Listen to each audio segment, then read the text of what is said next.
What's going on, guys? Welcome to another episode of Ball from Assembly Hall. We back. It's been a little minute, man, so we got a little things to catch up and little stuff to talk about. But of course, your host, Christian Watford. We got Derek Elston right here, my man, Big D. What's going on, bro? Talk to me a little bit, man. What you been having going on? It's almost summertime. I know you've been busy. We both got kids coming into the world. We both, got pregnant wives at home. So talk to me a little bit about what you got going. Yeah, man. Just first off, man, happy to see you. Happy to be back and doing this. I know it's mid-season, so it's going to be kind of a little more laid-back conversation with you. So it's always good to be back on with you. Like you said, man, Caroline and I we found out that we're having another girl. So my world's about to be flipped upside down. Have you guys figured out what you're having yet? Nope, bro. I find out Thursday. So, ooh, boy. But you one of us has got to have a boy, see why? One of us has got to have I was just about to say, it's got to happen, Derek. It's got to happen. You said you thought you was having a boy. You said you thought you was having a boy. It didn't turn out like that. But that's okay. You got to keep going, bro. Don't worry about it. Got to keep going. Got to keep going. Just got to keep going until you get that boy, man. But other than that, man, what's been going on, bro? You been busy got any family trips or something? I seen you just got back from somewhere. Yeah, we got on vacation with the Walshes, Brian, Jess, and Isla. We were able to get the kids together. Just kind of went, got on a lake. Just a little R&R, man. Just, trying to, this new year coming up. It's just kind of been one of those times where it's just kind of, grind. But when you get an opportunity to get away, Caroline's due date's in September. So we're trying to figure out, ways to enjoy the family that we have now until we welcome another baby girl. So just looking to get away and enjoy some sunshine and, nothing crazy, man. Just head down and keep pushing forward. Yeah, no doubt, man. No doubt. I've been on basically the same thing, bro. Just trying to get ready, man. You've been everywhere. Yeah, I've been moving around a little bit. It's the off season for training and stuff like that. So we've been moving around a little bit, working out here and there, and having fun a little bit here and there. So we just try to keep that balance, bro. That's the main thing. You know what I'm saying? Make sure we stay on top of things, but have fun as well. There you go. So we're gonna move a little bit into this combine segment. We got two of our main guys out there doing their thing. I've been keeping up with them a little bit. Both of them decided not to participate in the scrimmages. But I've been hearing some great feedback from, just the projections of where Jalen Hood-Schifino is going to go and where Trace is going to go. You been seeing anything? Did you watch anything of him in the combine? Yeah, man, it's fun. Jalen was going to be one of those high guys. He's got a really high ceiling. For Trace is a 4-year guy. He's been showcasing, in the first 2 years of his career at IU, was kind of, I don't want to say held back, but, kind of told to play a different role as we saw his junior and senior year, especially his senior year. The guy can pretty much do everything you ask him. And it's cool to see him in the combine just absolutely stroking threes, man. It's these guys want to see what all these players can do. And, it's not a highlight reel, it's let's just see what this player can do. And Trace has put up some really, really good videos, moments in the combine where he's knocking down a lot of shots, and we all knew he could shoot them. I think in the Big Ten, it was kind of like a do-or-die thing for him, so he stuck his back to the basket and kind of played in the post a little bit. But I think everybody knew he could shoot. It's just kind of pick your battles. And for him to go out there and shoot the way he's been shooting in the combine, it's been really good to see. And I asked this question to Brian, and I'm going to ask it to you. When you look at his vertical, his wingspan, they do all these measurements. One of them had Trace in first in every single category. Every single category. I've seen that. My question to you is, does that help? I mean, obviously you would think that helps you, but if you've been watching Trace for 4 years, does that really help you? I don't think that necessarily helps him, but it definitely don't hurt him. I'll tell you that. I mean, it just shows that the kid has put in a lot of work. He's probably more older than a lot of guys at the combine, so he's probably going to be more physically stronger. He's going to be a little faster and stuff like that just because his body's so mature at that age, but it definitely doesn't hurt him. You know what I'm saying? I think the NBA is moving away from guys that so much potential. They want guys to come in and kind of be able to participate and play right away. And I think that's what you get with a Trace Jackson Davis, a guy that know how to play the game, was taught the game at a high level, can come in and give you spot minutes here and there. I see him making shots and stuff, during, like I said, the shooting drills and stuff like that. But I always say TJD's probably not going to shoot threes in the NBA. If he does, he'll probably shoot one or two a game. It's kind of like Cody Zeller, bro. He had a great stroke. We all thought Cody was going to expand his game, but that's not really who he is. And I don't think that's really necessarily who Trace is. So I think he's going to get around the rim. It's going to be more like when I look at Trace, bro, I really see like a baby Sabonis, if that makes sense. Heavy left-handed guy, can do a little bit of everything, can pass the ball, can play back to the basket. And I think that's what it boiled down to in college. College is such a game where every possession matters. And I think in order for us to be successful as a team, we had to have Trace more so in the paint. But I think he has a chance to. I think he has a chance to, bro, possibly sneak in the first round. You know what I'm saying? If you sneak in that first round or he go early second, I think that'll be a win not only for Trace but a win for our program as well as Jalen Hood-Schifino. I think he's gonna. Obviously, I think he's gonna be either in the lottery or right outside of the lottery. His measurements and everything was good.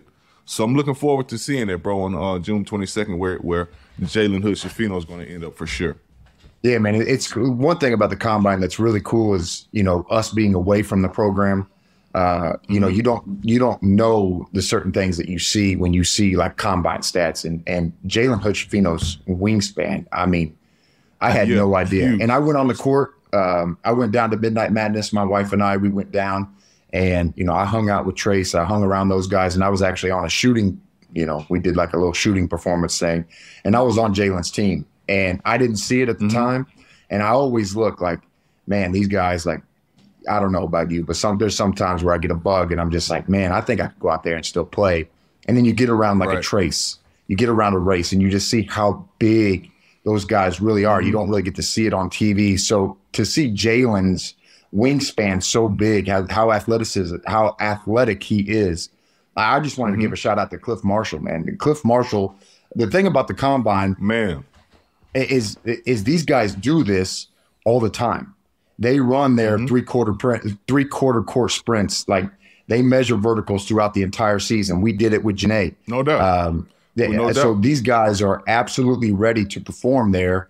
And that's really good. I mean, I'm sure a lot of college basketball programs do this, but I mean, this is like a progression thing for IU throughout the entire season, reactionary times, things like that. Like it's not just let's try it in the summertime and then, we're going to worry about our season. The thing about Indiana is they're always prepping you to get to the next level. That's what they want. They don't want to hold anybody back. They want to get you ready for this combine. And these guys are out there making it. I mean, Trace, first place in all categories. I mean, that's ridiculous. That's huge, bro. Yeah. So just shout out to Cliff Marshall for getting these guys ready. And I know he loves it. Man. I know he was down there. So it's cool to see these kind of stats that you don't really get to see as a fan watching TV. You don't really know how big these guys are until you get to see it in person or you get to see a stat come across the TV that's like, damn, this dude was a +6.5 wingspan. That's nuts. Yeah, no doubt. So shout out to Cliff Marshall, man. I know that's huge, bro. That just showed that we got the right pieces in place, as far as our program, man, getting these guys to, take control of their body, the way they eat, the nutritionists and all of it, man. All of it play a huge part in your success on the court. You know what I'm saying? So that's huge, man. I look forward, like I said, to seeing those guys. See, I got to chime in there, because I have this conversation all the time with these people. I'll be on the golf course with prospects or, I'll just be out and about in town and they love talking Indiana basketball. This place is Indiana basketball, just heaven. And, they always ask me, what are these guys, what are they doing? What are they doing this time of season? And, what was it like for you guys? And I will never forget, the time where Jay Grossman gave me a slap on the wrist because I had, at the time when we were there, I had a bagel and we used to put peanut butter on bagels and we'd take that to our 8 a.m. class after a workout. And I got a slap on the wrist because I put jelly on it. So that was deemed a meal because I had a peanut butter jelly bagel. That's now, crazy, man, bro. These guys. It's crazy. Man, come on, bro. These guys are getting dog rags. They get anything they want. They get anything they want. Any and everything, man. when I was a part of the staff, you know, one of the first things that Archie and those guys had me do was get a hold of, you know, everybody. What's the local spots that you would go to as a player? Okay, we'd go to Village Deli, we'd go to Chick-fil-A, Right. you know, we'd go to Ed at Buffalo's, and they just made phone calls and they just started ordering. Hey, we need 150 of these wings. You know, Timmy G was always good about getting wings, but these guys are like special order. We're doing steaks tonight. What type of steak do you want? Let's get Zagreb's. It's a different crazy. world out there, see? It's okay, bro. We paved the way. I just want some of that back pay from the NIL shit. That's all I want. I just want some back pay. Let me get a little back pay, man. Fuck. You know what I'm saying? That's what I got a problem with. But other than that, man, everything been good. Everything good our way. We're going to move a little bit into the recruiting segment, bro. Started off slow. Was a little worried at first. Yeah. I was seeing a lot of people, you know, talk crazy. Not really talk crazy, but have some stuff to say about Mike Woodson's recruitment style, you know, whether he's being lazy or whether, you know, he just had, I don't know if he had surgery. I think he had surgery, so he wasn't able to really get out on the road. You know, people saying he's lazy, he's old, he's this and that, you know.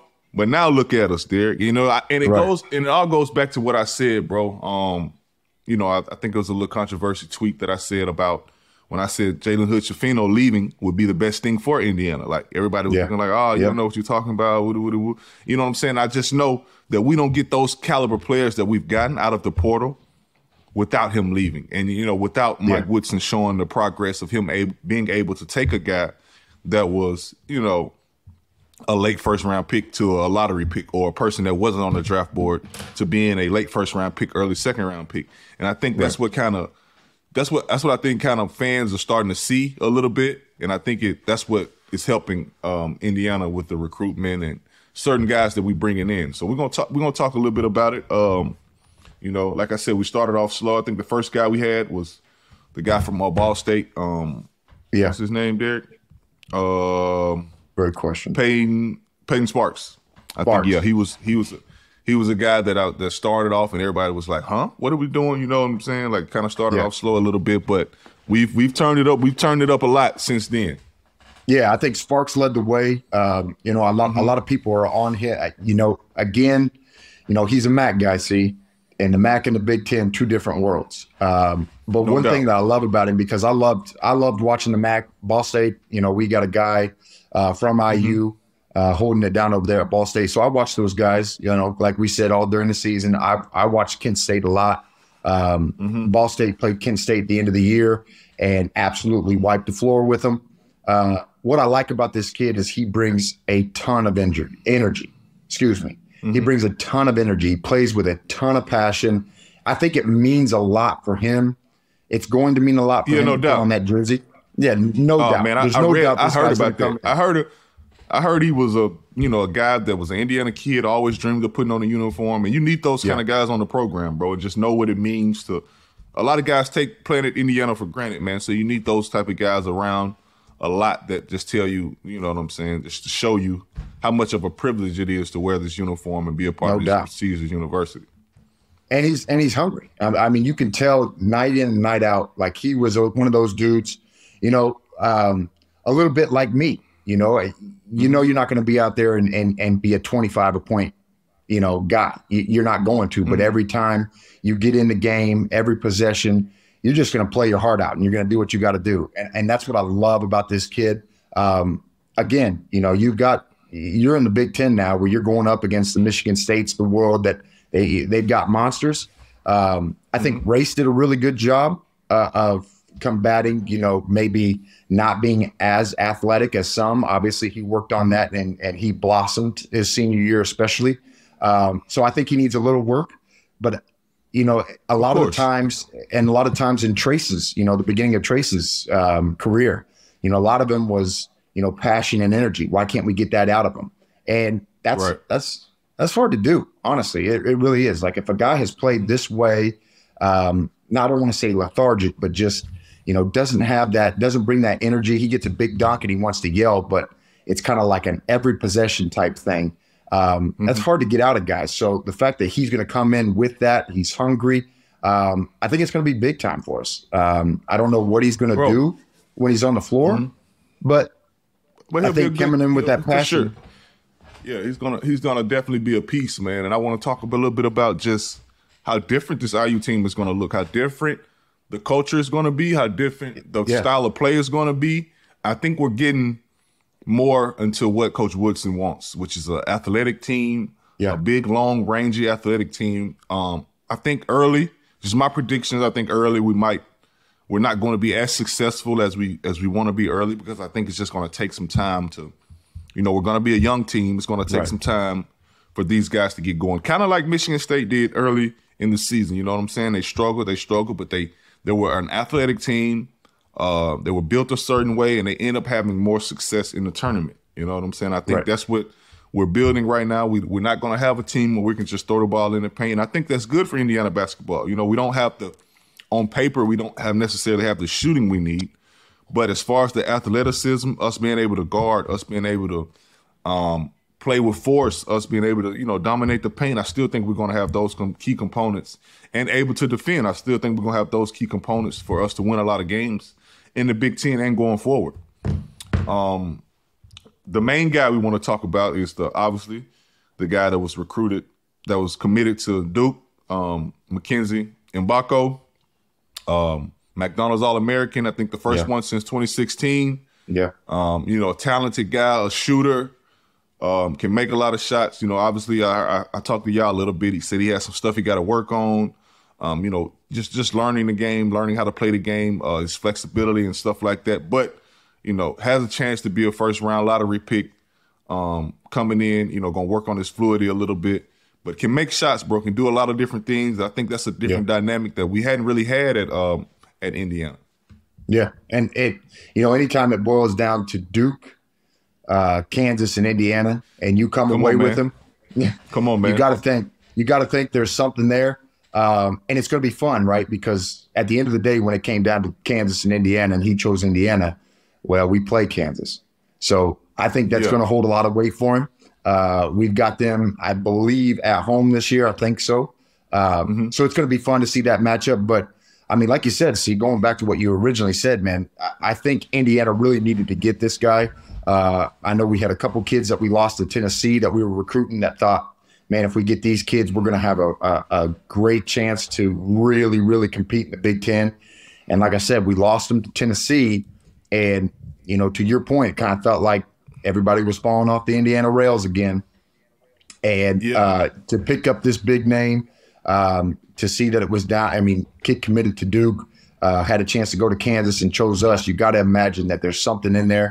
Now he's going to be young, and it's the same thing with Ware out of Oregon. I love it because they're young. Mbako might be the only kid who takes off early, but we've got a group that is going to be able to build over the years instead of, a lot of these teams get these sixth-year seniors, fifth-year grad transfers, and then they got to restart all over. Right. That's not really the case with Indiana right now. We've got young guys who are really talented. Ware, I think, is really talented. Mbako, all eyes on him. So I think we've got really, really good pieces. But, it's one of those things. And I learned a really good lesson. It wasn't really a lesson, but my second year coaching with Crean, we had just won the Big Ten championship, went to the Sweet 16. North Carolina knocks us out. And our first couple practices, my second year on the staff, we were playing terrible. Thomas was terrible. Troy Williams was terrible. And Coach Crean said, Yogi Ferrell isn't coming through that door anymore, so we got to figure it out. And that's kind of the thing with this team, right? Like Trace Jackson Davis isn't walking through that tunnel and coming out and dressing for Indiana next year. So, are we, like you said, I mean, a lot about what you just said is just, this is going to be a different look team. And it's not going to be, hey, we're in trouble, let's throw it into Trace so he gets his 25 and gets us out of a jam. Like, we got to be able to gel. And I think that starts right now. I mean, these guys are away for break, but as soon as they get back on campus, man, it's all about family. It's all about getting in the huddle and figuring out, okay, what do we look like and who is the head of the ship? Right. No doubt, man. And speaking on Ware, like I said, I talked to Yazir a little bit before we got on this podcast, but I know it was big for him coming from Oregon, playing at Oregon, to get an Oregon kid from them and bring him. So man, that's kind of crazy cool. How they worked out. But that's cool. Very talented kid, bro. People I talked to, bro, said this guy could have been in the draft, could have went to the draft, possibly could have been a second round pick, just off of his pure, athleticism, his height, his size, and what he's able to do. You know what I'm saying? He's going to be able to stretch the floor. We might have a stretch five in there at times. Right. You know what I'm saying? A five. That's something we hadn't seen where we got a 5-man shooting a lot of threes. Similar to how Hunter Dickinson shot threes and other teams shot threes, bro. So I know he's going to be a better presence on the outside than he is on the end right now. And he's not a traditional back to the basket type player, bro. He's going to stretch the floor. He's going to get out. He's going to block shots. He's going to protect the rim. So that's going to be huge for us, man. I think, we got a chance. Like I said, with those two guys, we got a chance of putting two guys in the first round next year. Yeah. And that's the main thing, bro. That's what you want to do. That's what you want to, how you want to build your program. And I know Coach Woodson, man, I know he's excited just to have his type of style in there. You know what I'm saying? This is more NBA style team we're going to have. A guy that's long, rangy, can do a lot of different things, bro. So I think I'm excited to see what we're going to look like. We also did get another piece, which I think is going to be an underrated piece, bro. Anthony Walker. He's an older guy, a glue guy. He can shoot the ball, though. A lot of people don't know he came into Miami as a shooter. So I think, he's an athletic guy. So I think a lot of people get away from what he can do. But I think he's going to make more shots than what we give him credit for. So I'm looking forward to that too, man. You can't always have. I think we got our two guys. You know what I'm saying? Like you see it, bro. We all watch playoff basketball. We only playing teams only playing 7 people. You know what I'm saying? I think that's Coach Woodson's style. He's only going to play 7, maybe 8 guys. And I think we found our pieces that we can ride, and we got to have those perfect glue guys. And we know Trey Galloway is a glue guy. He's going to do his thing, bro. I think Trey's going to average 10 to 12 points this year. You know what I'm saying? I really do. I believe that. I think he's capable. I think he's capable of that. His role is going to increase a little bit. But I've seen a lot of people just on Twitter and stuff wanting Coach Woodson to keep going and keep recruiting guys and go get Caleb Love and go get this person and go get that person. I think right now where we're at, I think we're pretty good. If we can add a shooter, maybe we do that. But you don't want to have too much on your plate that kind of messes up the team. You know what I'm saying? Doubt. You know how that goes, bro. We all been a part of. All it takes is one bad apple to spoil it, and the shit just goes downhill from there. You know what I'm saying? So I don't think we need to add that piece. You know what I'm saying? I don't think we need to add that. Yeah, I mean, I think people around college basketball see the name Caleb Love and know what he's capable of doing. But people got to understand, like, Caleb Love's got one thing on his mind, and that's just getting to the league. And I think what teams don't realize is whoever picks him up, obviously he's decommitted from Michigan now twice. I don't know if North Carolina's. Yeah, he can't get in, bro. I heard it's and I talked to you, like I said, I heard he wasn't gonna be able to be eligible until like January. So just because his credits don't line up with coming from North Carolina, his major don't line up with coming, you know what I'm saying? However that might go. So I know they got a huge piece to deal with it. So I'm not sure where he'll end up, but I'm just saying, bro, looking from the outside in, I don't think we need another piece like that. I think we got our guys with Mbako that can, you know what I'm saying, that's going to score the basketball. I just don't think we need to add nobody else. We got Xavier coming back. Let him run the ship. I just don't think we need another ball-dominant guard right now. And that's exactly what it is. Wherever he goes, I got to imagine he goes back home to St. Louis, goes to Missouri. I would imagine that's the case. Maybe it's not, but wherever he goes, he wants the ball in his hands, and that's going to be his thing. Whatever you do, get me to the league. And I just, like you said, man, I just don't think that is what we need right now outside of these people that we picked up out of the transfer portal. I mean, we got some good freshmen coming in that I think we need to give them time. Yeah. We need to throw them. We need to. Yeah. We got to throw them in the fire. No doubt. Yeah. We don't need to be jumping in the portal every year. You know what I'm saying? That's the thing. You don't want to be jumping into it. And you got to reward the guys that stay loyal to you too, Derek. Yeah. We had some guys that stayed. Caleb Banks stayed. Those guys are key pieces going forward that can help us. No doubt. I think you got to reward those guys for staying in the portal and give those guys a chance, man. I don't think, you know what I'm saying? I don't think you can just go in and just recruit over them, and that's not necessarily a great thing either for your program, bro. So I'm looking forward to it. I know it's going to be a lot of fun, bro. I'm all about competitiveness, man. It's like us, man. We had, the starters would go against the next 5, and our practices were dynamite. I mean, we had dudes to score the ball, and the second you took a day off, man, somebody else was going to get your jersey or your white or red or green, and they were going to show out. And, it's kind of like right now, like with the team, what's a guy like Anthony Leal doing? Well, what are some of these young guys doing? I know it's hard to get ready for college basketball, but the guys that are there that didn't get the time that they wanted, what are they doing right now? Like, there is nothing better than a little healthy competition in your practices. Because all that does is spark just great play from players and getting them ready for the season. And I think that's what we have. And the second you throw somebody in there who's not coming out, ball dominant, I'm going to do me first, worry about the team later. Like you said, man, it's like a cancer in the culture, and that's the last thing this team needs. Yeah, no doubt, man. I think Coach Woodson's honesty, the way he talks to players, the way he gets players ready to play, and just like I said, just the way he coaches, I think it's going to be huge for this team, bro. I think he's going to explain to guys what their role is going to be. Like I said, he's a no nonsense type coach, and I think that's what players love. You know what I'm saying? Like, as a player, all I wanted was to know, like, why, if I'm not playing, coach, why I'm not playing. You know what I'm saying? Don't just sell me. Don't just tell me. Like, and I know that's what Coach Woodson does. You know what I'm saying? He's honest with guys, and I think that's going to be huge and pivotal going forward, bro. So I'm looking forward to it. We got some good incoming freshmen too as well. We don't want to leave those other guys out, which is Ja'Kai Newton, which I'm not sure.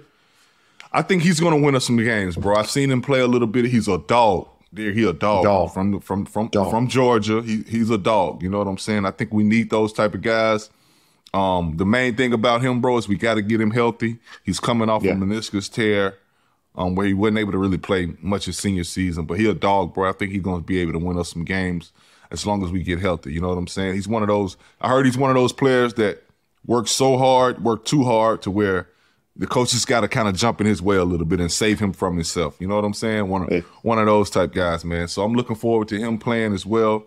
But we're going to have a lot of depth. There's going to be a lot of competition to get on the court, man, because I don't see Coach Woodson playing no more than 7, 8 guys, bro. Just being honest. I really don't either. Yeah, I really don't. But also, you got a chance to look at like a Trey Galloway. Trey Galloway, you could say, is that type of guy too.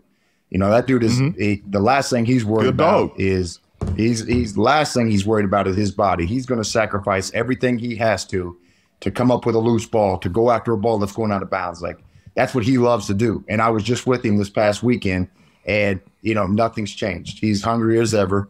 He knows what team is coming in. He knows they have a chance to be really good. So like I said, I mean, you got Trey Galloway and Newton going against each other for minutes. Like, that's fun, man. That's fun. One thing I know I do like about Trey, bro, I don't care who we bring in. Ain't nobody beating him out, bro. No.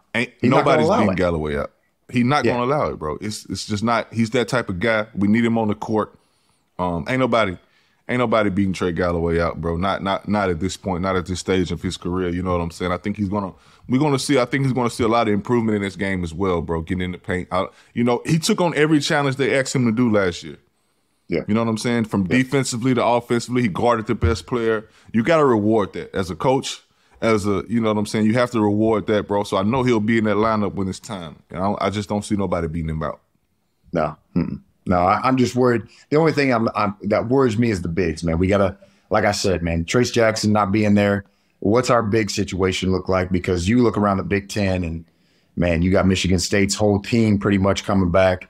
There's some kids in there that are, they're going to make some noise this year. I think the Big Ten's going to really make some noise. And it seems like every year we're always talking about the Big Ten, how good they are, and then they get to the tournament. But I think there's some teams that can make some serious noise in the tournament. We don't know what Edey's going to do yet. We don't know if he's going to come back, if he's going to test the waters.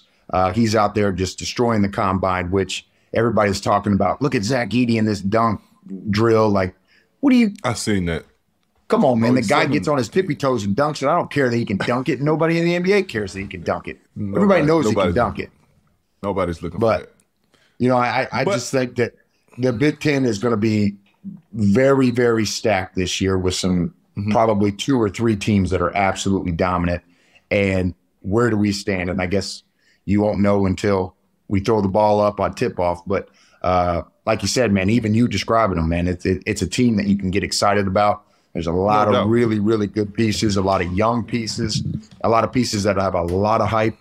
And a lot of interchangeable pieces there. I think it's going to be a lot of time on the court where we're switching 1 through 4, maybe 5, maybe 1 through 5, maybe Ware can get out there and sit down and guard a little bit. I think there's going to be times on the court where we put Mbako at the 4, have Ware at the 5. You know what I'm saying? I think they're initially going to start off trying to have Mbako play the 3, but I know it's going to be times in the game where we move him to the 4. And we're just switching 1 through 4, and I think that's going to help our defense tremendously, bro. If we can guard and stay in front of everybody, you know how switching makes everything easy. You know what I'm saying? It's just it's good communication, and we switch, and we're going to be able to take away his guy's strength. And as long as we can protect the rim, I know Ware is 7 foot long, athletic, can protect the rim a lot, we'll be fine. But we just got to rebound the basketball. That's going to be the main thing, going that's small and stuff like that, playing in the Big Ten, man. You got to, because you got to rebound the ball because you will get killed on the glass if you're not careful. That's exactly right. And you got, and with that, you got to, like I said, you got to reward Caleb Banks. And Caleb Banks he's been there. He's been in the program now. He knows the ins and outs. He knows his role really well. So there's a chance. Yeah, man, this could be a really, really big athletic team. I don't know how, you get I wanted to say Derek Nix there, but you get a player like that, like the old time where we were guarding Derek Nix and he's just a bowling ball out there. But like you get somebody in there, like you got to be willing to fight to get those rebounds and get the easy baskets. And I think we have a team, and with the kid from Ohio coming in, you now have a Jordan Halls-esque type shooter that you can put on the court with him. So you got bigs in the lane, shooters outside. I mean, it's got a chance, man. But again, how hungry are these guys? Are they working on their games? I think they are. I'm with Trey. Like I said, I was with Trey. Dude was shooting. We got a workout in, him, Brian, and I. And then he went to go play pickup right after. Like, it's all talk right now in the summer, and that's what it is. I've been doing this a long time. Everybody looks really good in the summer. Can we gel? Can Xavier Johnson be that senior leadership that we need to really keep everybody in line? Because if you remember, this time last year, this is when, Xavier got in a little bit of trouble, and Trace came out and said, you know what, you fail a drug test, I want you off the team. Like, that's just the leadership role that he had. You're just hoping that Xavier Johnson, Trey Galloway, you're just hoping some of these older guys, pick up where he left off and make sure that, the tournament, going deep in the tournament is still the destination that we want. Yeah, man. Shout out to Hicks. I'm happy he got his medical. Absolutely. I'm sure I know he's gonna be so huge for us this year, bro. Him having another opportunity, I think he's excited for what he can do. And I think how it is, bro. It's his 5th year. I know he's gonna be prepared. And I think we're gonna be ready. I think we're gonna be solid at that position with, Gabe Cupps coming in, bagging him up, X playing a lot. We're going to be able to make some shots. We're going to be able to do a lot of different things, bro. And I think with him at the forefront of this team, him leading, I know he's matured a lot since then, since that altercation has happened. I'm looking forward to it, bro. I think it's going to be a lot. I think we're going to have some great things going on, man. Yeah, no doubt. Yeah, so that pretty much concludes our episode, Derek. Shit, we talked about the recruits coming in, man. We just wanted to talk a little bit, fill you guys in a little bit about what's been going on. I'm excited. Derek's excited. It's a great day always to be a Hoosier, bro. So, yeah, man. A lot of people on Twitter, man, talking about episodes, and we're going to, as soon as something else happens in the world of IU, man, we're going to be popping back on here and same thing as last year, man. Anybody got any questions on Twitter you want to talk? Shoot, see, how many episodes could we go on here and talk about our old days, man? Golly. Man, plenty of them. We get plenty of them. We need to have a throwback segment. We need to have a throwback segment where we just bring on but I don't know, bro. We can't, a lot of that stuff, bro, we can't really share too much. It's coming soon, though. We'll talk about it. We'll talk about it. We'll talk about it, man. We're 10 years out. I don't want I don't be wanting to step on nobody's toes and all that shit, and you know what I'm saying. But fuck it needs to happen. The fans want to know, man. The fans want to know. I know they do. What was bro. life like? What was life like when you weren't out there signing $120,000 NIL contracts? And yeah, man, we were roughing it. Come on, man. Come on, bro. Let's not talk about that, bro. I get sick to my stomach thinking about it. You're not the only one. All those autographs Coach Cream made us sign, bro. We couldn't turn down nothing. Like you had to sign it. It's crazy, bro. We missed out on so much. I'd be asking you for a $100 bill with all them Sea-Watch shots against Kentucky. He would have signed. Come on, bro. Come on, bro. I need that. But anyway, man, you know it's always good to talk to you, D. Always good to do this podcast, bro. We got some big things coming, man. You guys stay tuned. The next season, we got some stuff coming you guys' way, man. So we appreciate you guys rocking with us. We only gonna get bigger, only gonna grow. You know, follow us on all social media, Beyond the Big Ten, CY205 and Diesel 32. Come on. Beyond the Big Ten is a network of podcasts that aims to be your go-to resource for all things Big Ten. We cover the entire conference with shows hosted by ex-players and athletic alumni, aiming to be your go-to source of information and entertainment for your favorite team. Hosted by ex-Big Ten players, media, and insiders, our podcasts are focused on giving diehard fans and those alums an inside scoop about the teams and people that make the Big Ten Conference one of the most watched and most talked about conferences in sports. We're excited to talk Big Ten basketball with you wherever you may be. Subscribe now.